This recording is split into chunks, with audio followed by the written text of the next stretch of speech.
افضل مروت صاحب، یہ جو ٹی ایل پی پہ پابندی عائد ہوئی ہے، آپ کو لگتا ہے کہ یہ پابندی دیرپا ہوگی اور یہ ایک تھاٹ پروسیس ہے جس کے بعد پابندی عائد ہوئی ہے، یا یہ بس ایسے اناؤنس ہو گیا؟ بہت شکریہ۔ پہلے تو میں ذرا تھوڑی سی تصحیح کر دوں، یہ پابندی ابھی تک عائد قانوناً نہیں ہوئی ہے۔ اچھا، ویسے انہوں نے اعلان کر دیا ہے کہ نہیں، اعلان بھی نہیں کر سکتے ہیں، قانوناً کابینہ کا اختیار ہے ٹو ڈکلیئر، ہاں، یعنی آرٹیکل 17 سب آرٹیکل 2 ہے آئین پاکستان کا، اس کے تحت وفاقی حکومت جو ہے وہ اگر یہ فیصلہ کر لیتی ہے کہ کوئی فلاں پارٹی جو ہے وہ دو صورتوں میں اس پہ پابندی لگ سکتی ہے، یا وہ ملک کی سالمیت کے خلاف ہو یا ملک کی ساورنٹی کے خلاف ہو۔ یہ دو شرائط ہیں آرٹیکل 17 سب آرٹیکل 2 میں۔ یہ آرٹیکل 11 کے تحت فیصلہ کیا گیا ہے، فیصلہ کر لیتے ہیں۔ نہیں، انسداد دہشت گردی کا ہے نہیں، وہ 11 بی جو ہیں، 11 بی انسدادی دہشت گردی کا یہ فیصلہ آرٹیکل 17(2) کے تحت ہے۔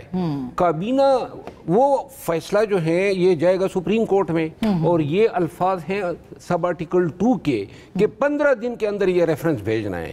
تو لہٰذا وہ جو آرڈر انسداد دہشت گردی کے قانون میں بھی ریفرنس بھیج 4 قوانین میں یہ ریفرنس بھیج سکتے ہیں۔ اچھا، نمبر 1 جو ہے الیکشن ایکٹ 2017 کے تحت اس کا 212 ہے، سیکشن 212، جس میں کسی بھی پارٹی کو الیکشن کمیشن جو ہے یہ ان الزامات پہ ڈی رجسٹر یا ان رجسٹر، لیکن پی ٹی آئی نے بھی ایسے ہی کیا تھا، انسداد دہشت گردی ایکٹ پہ ہی کیا تھا۔ دوسرا میں آپ کو عرض کروں نا، انسداد دہشت گردی ایکٹ کے تحت 11 بی میں اگر کسی پارٹی پہ یہ الزام ہے کہ وہ دہشت گردوں کی معاونت کر رہے ہیں، آرٹیکل 17(2) کے تابع ہیں 11 بی۔ دوسری بات، تیسرا قانون تھا یہ بیسیکلی 17(2) جو ہیں یہ 1985 میں 8ویں آئینی ترمیم کے تحت جنرل ضیاء نے متعارف کرایا، اور وہ پولیٹیکل پارٹیز پہ چیک رکھنا چاہتے تھے۔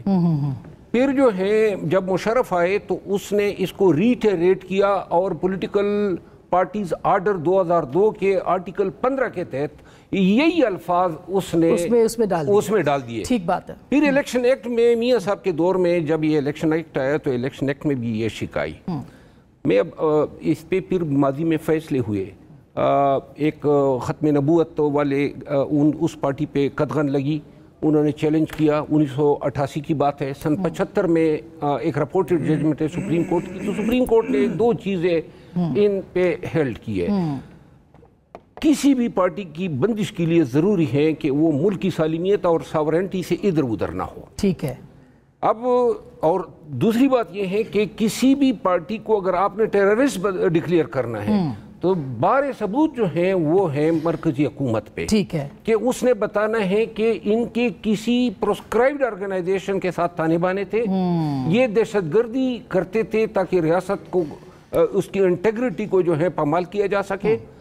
یہ مسئلہ جائے گا سپریم کورٹ میں، اور سپریم کورٹ جو ہے اس نے اس پہ فیصلہ کرنا ہے ہاں یا نہ میں جواب دینا ہے۔ بالکل صحیح بات ہے، اور جب سپریم کورٹ کا فیصلہ ہاں میں آ گیا تو تب آپ کہہ سکتے ہیں کہ اس پارٹی پہ پابندی وہ سفارش ہو گئی ہے، یہ سمجھیے۔ ادروائز یہ کابینہ میں اختیار ولی خان صاحب آپ موجود تھے آج، یہ جو شیر افضل مروت صاحب کہہ رہے ہیں اس میں وزن ہے اس بات میں، کیونکہ لیکن اس سے پہلے بھی ہم نے دیکھا پروسیجر یہی ہوا جو کہ تھا، تو کیا یہ غیر قانونی پروسیجر ہے کہ کابینہ بیٹھتی ہے اور انسداد دہشت گردی کے تحت کسی بھی جماعت کو جو ہے وہ بین کر دیتی ہے؟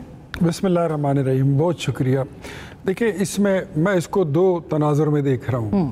ایک تو آپ جس ایشو کو لے ڈسکس کر رہی ہیں اس کا آپ قانونی پہلو دیکھ رہی ہیں، اور دوسرے اس کے ہمارے معاشرے پر، ہمارے ملک میں، اور جتنی ہماری روزمرہ کی زندگی ہے اس پہ اس کا اثر کتنا پڑا ہے۔ سب سے پہلے تو بات یہ ہے کہ سیاست میں، جمہوریت میں بندوق کی اور گولی کی کوئی گنجائش نہیں۔ پرتشدد کوئی جو جدوجہد ہوتی ہے وہ سیاسی نہیں ہوتی ہے۔ تحریک لبیک کی آپ کوئی بھی ایکٹیویٹی اٹھا لیں وہ پرتشدد ہوتی ہے، وہ بغیر تشدد کے کبھی ہوئی نہیں ہے۔ تو پاکستان کی سیاست میں تشدد کو دوبارہ کسی بھی نام سے، چاہے آپ اس کو جتنا بھی پاک نام دے دیں، کوئی نیا نام دے دیں، اس کی کوئی گنجائش نہیں ہوگی۔ اور یہ پیغام ہے ان تمام قوتوں کے لیے کہ جو پاکستان کی سالمیت کے ساتھ کھیلیں گے، جو پرتشدد سیاست کریں گے، جو بندوق لہرا کر چلیں گے، جو گولی چلاتے ہوئے آئیں گے،